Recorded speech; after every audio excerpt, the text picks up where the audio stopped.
is.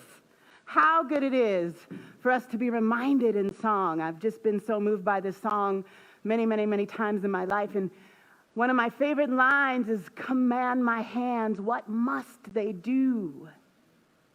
What must they do? Not what may they do, what they might sort of kind of do, but what must they do?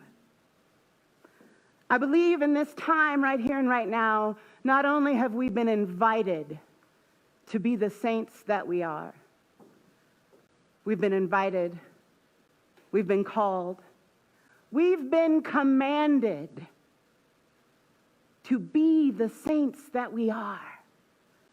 We've been commanded, as Ernest Holmes says, to be filled with the presence of God. I want to share with you from the Science of Mind text. Ernest Holmes, the founder of the Science of Mind tradition, said, "The Spirit of God dwells within each of us with power and might. We reflect this Spirit insofar as the intellect allows it to come forth into expression. To be filled with the fullness of God is to manifest our true nature." Our true nature is saintliness. Our true nature is mystics and goodness and divinity. Our true nature is the life of God itself. We are how God gets here. We are how the light of this second candle, the world that is coming into being, becomes the world that truly works for everybody. But what I want us to recognize is we must first claim our sainthood. We must claim the divinity that we each are. We must stand for God, however you want to name it. You can stand for goodness, you can stand for light, you can stand for love. I don't care what you call it. Makes me no, never mind. But we must claim it and intentionally know that we are a stand for it. And it is what we are. It is who we are.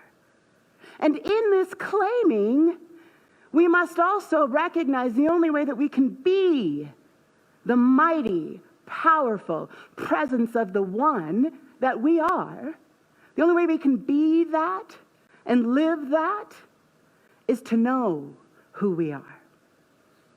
Is to explore and discover the giant, shiny, gorgeous jewel that we each are, that we each uniquely are.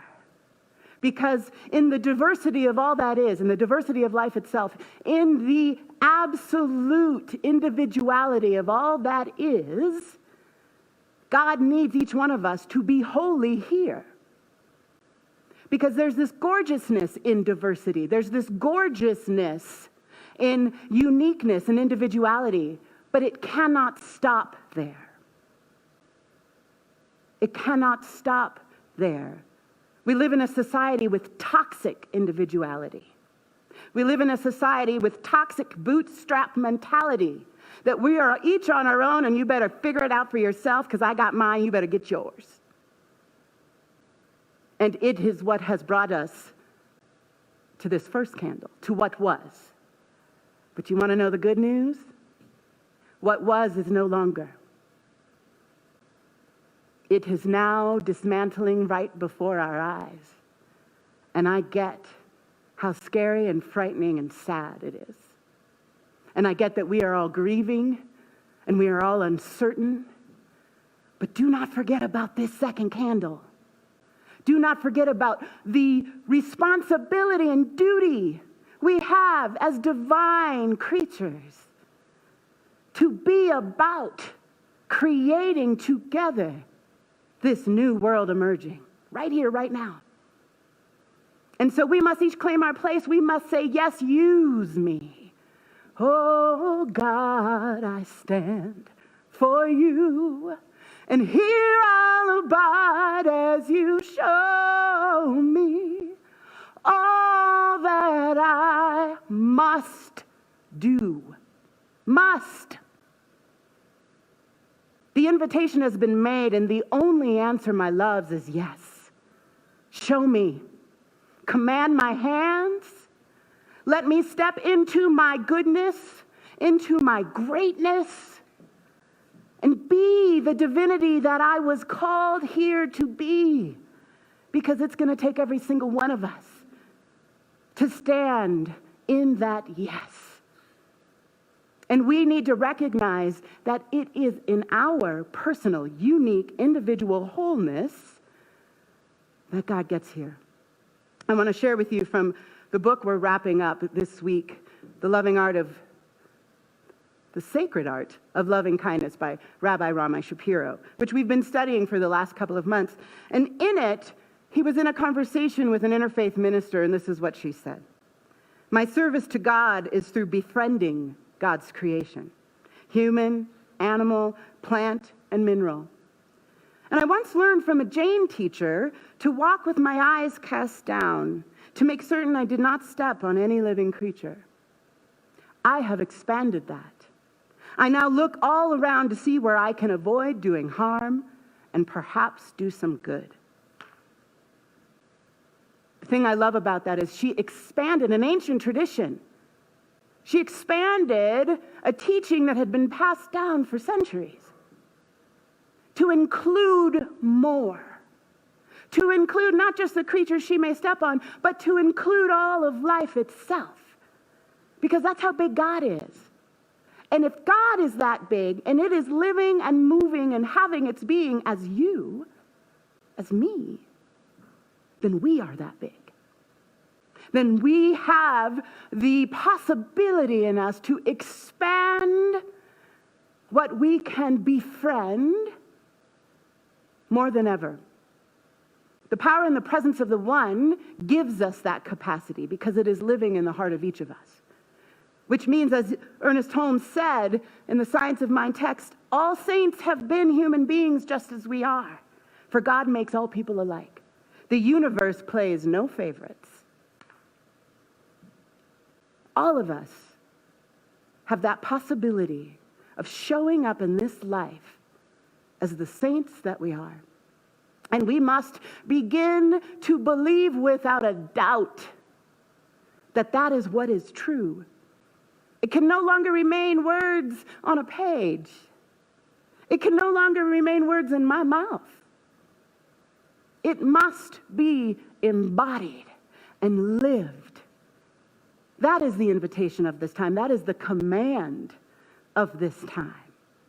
So I ask you right here and right now, are you ready and willing to get anything out of the way that keeps you from being the saint that you are? Yes? Are you in? Put it in the comments feed. Let me know. One of the things that I know for sure that is in the way, collectively, in our society, in this culture, in these modern times, is we have demonized our emotional and feeling selves. Even a whole chapter in our book is dedicated to the dangers of anger. And I don't disagree with Rabbi Shapiro. Anger, if it is the foundation and your fuel for what moves you in life, is a problem. But feeling deeply is a must. I believe that feeling and emotion is the language of God. When I headed into my time off a few weeks ago, I had all these grand plans of what it was going to be. I knew that there was a feeling and a longing in me for quiet and stillness and space. And I believed that that longing was trying to show me that I just needed to get quiet for long enough to know what was next. Because like many of you, it is wildly uncomfortable to hang out in uncertainty for so long. And so I was quite sure if I just spent a couple of weeks getting still, allowing spaciousness, it would give me the wisdom of my right next actions. It would show me what I was to do. And I was wrong. what ended up happening in that couple of weeks was I did a whole bunch of nothing. I did some things too, built a new root cellar, which is very exciting. But what actually happened was I went in with all these grand plans of how I was going to spiritually retreat, how I was going to spend my days in reading and meditation and prayer. And what happened was the longing remained. That feeling of deep grief, that feeling of there is something in me that wants to come forward, and I can feel the longing and I have no idea what it is. It remained. And finally I surrendered. Finally I let go and realized I have no idea what my work in the world is going to look like moving forward, and nor am I going to spend the rest of my vacation waiting for God to speak to me about it.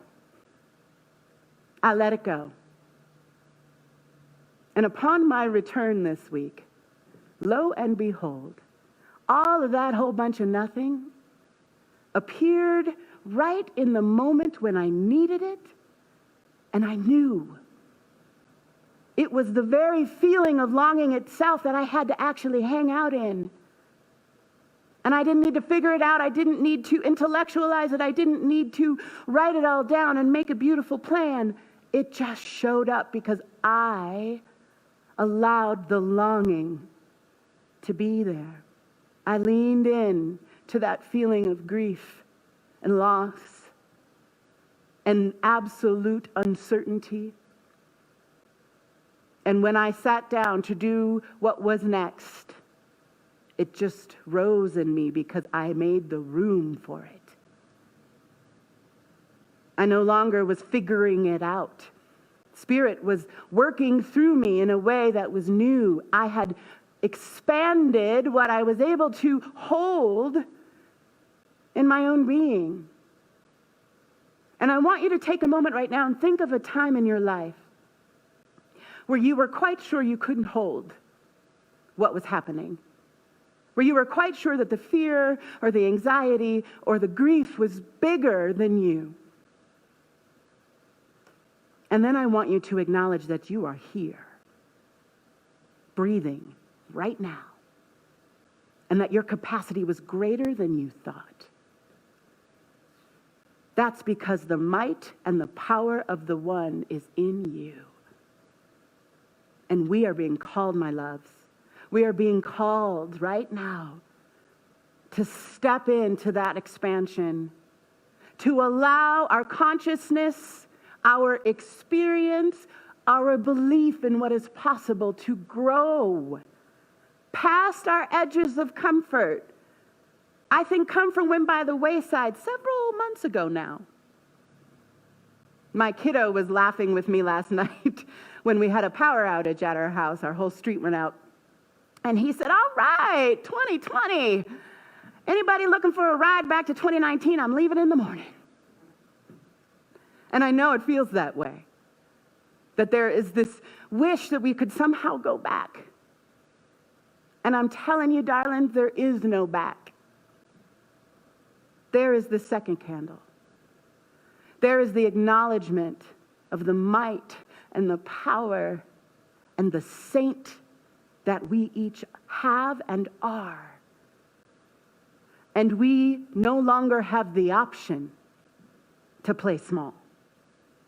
We no longer have the option to pretend that those mystics and those saints are people other than us. We are the ones we've been waiting for. And the waiting is over. So we have a choice to make in this time. We have a choice to prioritize our divinity, to prioritize our goodness, our inherent birthright as anointed humans on this planet, right here and right now, on purpose. Nobody's here by accident. God doesn't make mistakes. We have to prioritize a level of selfishness. And it's weird, right? I'm saying now I'm asking you to be selfish when I told you individuality was toxic. Stay with me. We must first prioritize our inner experience because it is the only place we will experience God.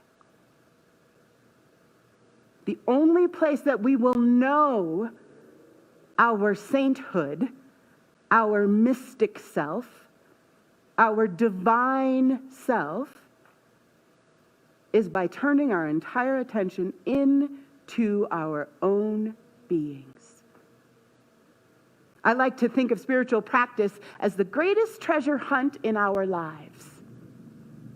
And the treasure we are seeking is our own divinity, the gorgeous, shiny, beautiful jewel that I guarantee we will each find when we turn within. And here's the other piece of that I know because it's a beautiful, pretty thing to think about. Ooh, I'm a jewel. Let me hurry up and sit on my meditation cushion and find the jewel. I know. It is not quite that simple.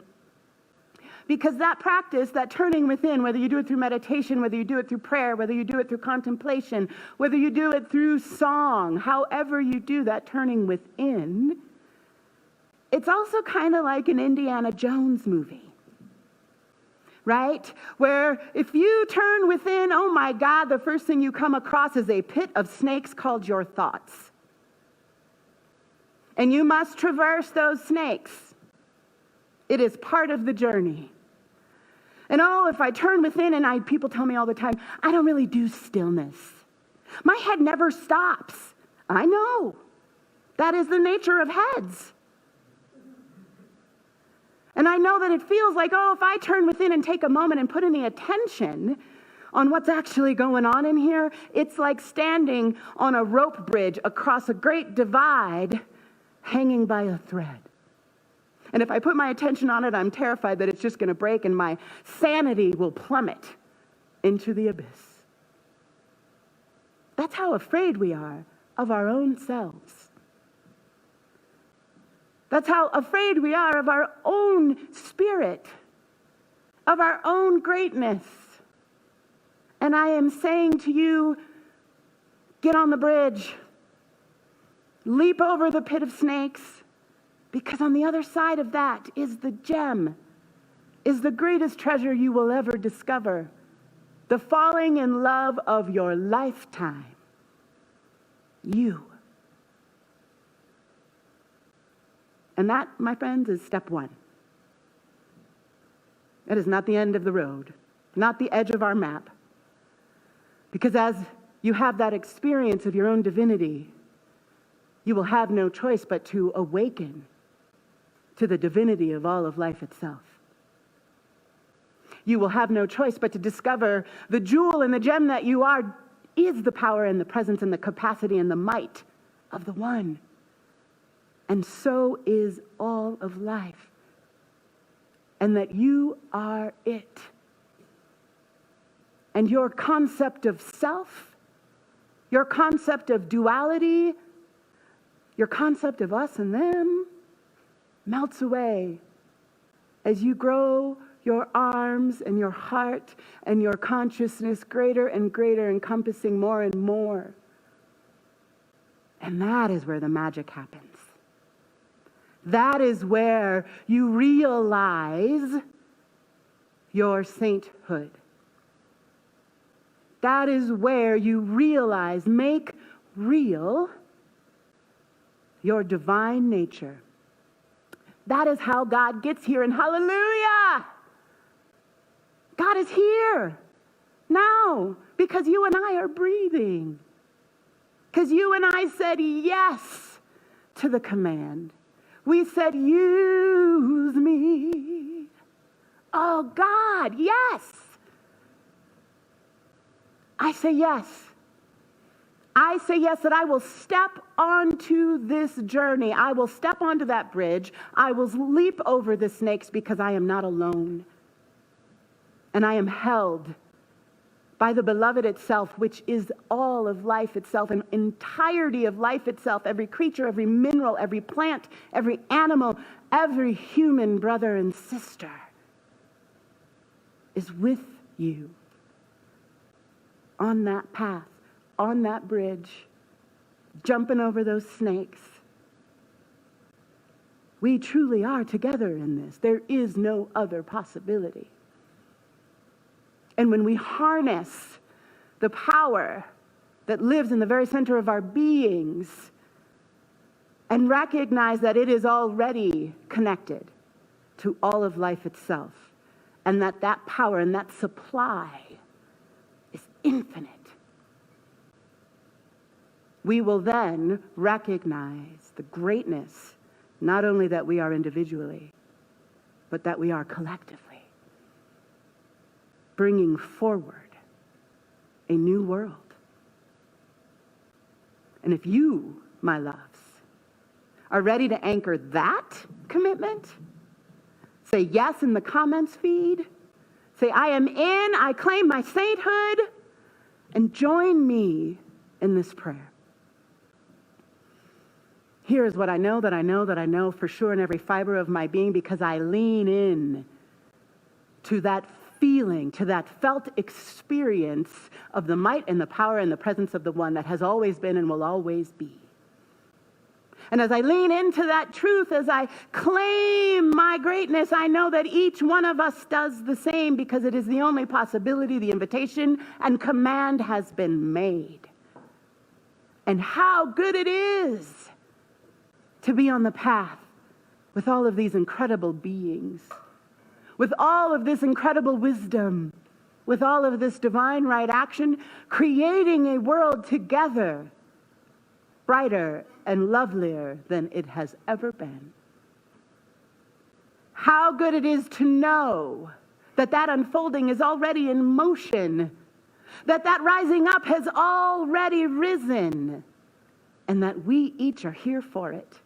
I am so grateful for the life of every single one of us, every single one of you, saying yes to your role as a divine expression. I am so grateful for the blossoming of the new world that is already underway. Thank you. I let this go. I let this continue to blossom in the mind of God. Let's anchor this together by saying, and so it is.